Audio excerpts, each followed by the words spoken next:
नमस्कार दोस्तों, स्वागत है आप सभी का उत्तराखंड इतिहास के एक और न्यू सेशन में। इससे पूर्व हमने शक और कुषाण राजवंश पर चर्चा की थी। आज हम चर्चा करने वाले हैं योधे राजवंश पर। तो थोड़ा सा मैं आपको समझा देता हूँ। देखिएगा, सबसे पहले जो है आपकी कुड़िंद वंश था। ठीक है, कुड़िंद वंश को हराकर पहाड़ी क्षेत्र पर शक राजवंश तथा मैदानी क्षेत्र पर कुषाण आए थे। ठीक है, अब इन दोनों वंशों के पतन के पश्चात एक नई शक्ति उभरती है, वो है आपकी योधेय राजवंश। और जो योधेय राजवंश होता है यह मदद लेता है कुड़िंदों की, क्योंकि अब कुड़िंद तो पहले ही खत्म हो चुके थे, लेकिन ऐसा भी नहीं है कि कुड़िंद जो थे वो पूरे कंप्लीटली खत्म हुए होंगे। कुछ कुछ जगह पर कुड़िंद रहे हैं आपके, तो उन्हीं की सहायता से योधेय राजवंश मिले। ये दोनों मिले, कुड़िंद और योधेय, और किसको हराया? कुषाणों को हराया, जो इससे पूर्व की जो शक्ति थी। ठीक है, तो देखिएगा कि कुड़िंदों की सहायता से, कुड़िंदों की जो मदद लेकर योधेय शासकों ने कुषाणों को हराकर उत्तराखंड पर शासन किया। ठीक है, पहली शक्ति क्या कौन सी थी? पहली शक्ति थी आपकी कुड़िंद। कुड़िंद के बाद आपकी एक कौन सी शक्ति आई? पहाड़ी क्षेत्र पर शक तथा मैदानी क्षेत्र पर कुषाण। ठीक है, और कुषाणों को हराकर उसके बाद जो है आपकी योधेय राजवंश आई। किसकी सहायता से? कुड़िंदों की सहायता से। कुड़िंदों की मदद ली उन्होंने आपके कुषाण राजवंश को हराने में।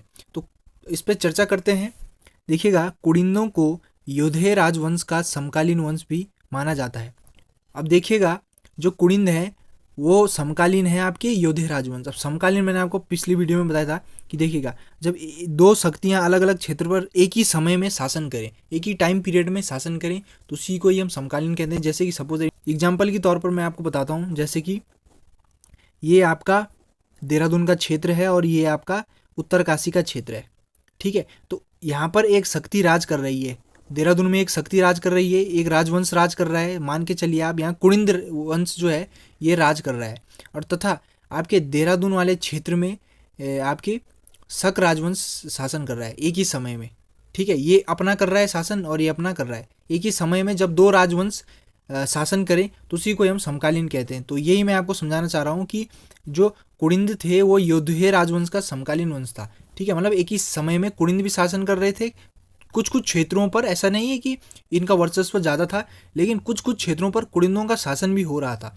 ठीक है, उसके समानांतर आपका योधेय राजवंश जो था वह भी शासन कर रहा था। ठीक है, अब नेक्स्ट पॉइंट पे बढ़ेंगे।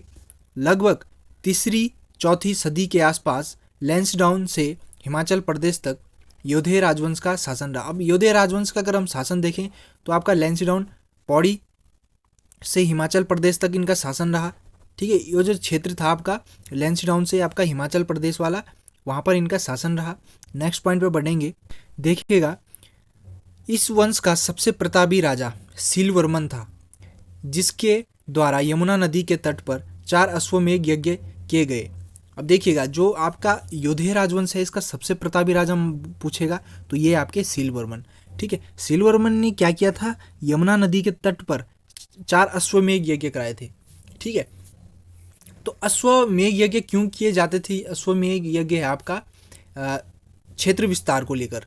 ठीक है, किसी अगर हमें क्षेत्र विस्तार करना है तो हम क्या कर देते हैं? यज्ञ कराते हैं, अश्वमेध यज्ञ। इसमें क्या करेंगे? घोड़े को छोड़ देते हैं। ठीक है, अब वो घोड़ा जिस क्षेत्र तक जाएगा, जहाँ तक भी जाएगा, वह क्षेत्र मेरे अधीन हो जाएगा। ठीक है, और अगर उस क्षेत्र का राजा उस क्षेत्र को मुझे नहीं देता है तो हम क्या करेंगे? उस पर आक्रमण करेंगे। तो यही अश्वमेध यज्ञ है।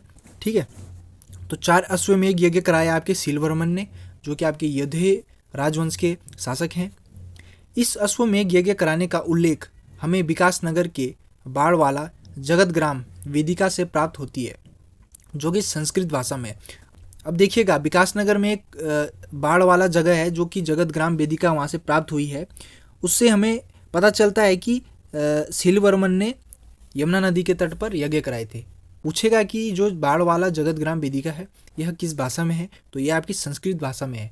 ठीक है, नेक्स्ट पॉइंट पे बढ़ेंगे।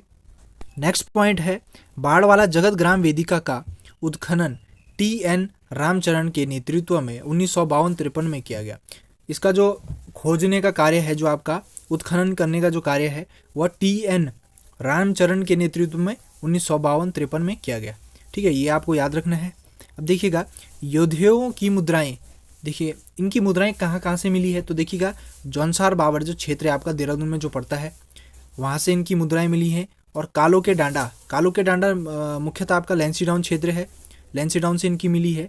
ठीक है, कंगाड़ा शिमला तक इनकी जो मुद्राएं चलती थी। मैंने कहा था इनका जो क्षेत्र विस्तार था, इनका जो क्षेत्र था, इन्होंने जो शासन किया था, ये इन्होंने पौड़ी से लेकर, पौड़ी के लैंसीडाउन से लेकर आपके हिमाचल प्रदेश तक किया था। तो मुद्राएं भी इनकी उसी रेंज में मिलेंगी, जैसे कि देखिएगा देहरादून, कालो के डांडा पौड़ी लैंसीडाउन से, कंगाड़ा शिमला आपका जो आपका हिमाचल में प्रदेश में पड़ता है, तो वहाँ पर इनकी मुद्राएं मिली हैं। तो आई होप आपको इतना समझ में आ गया होगा।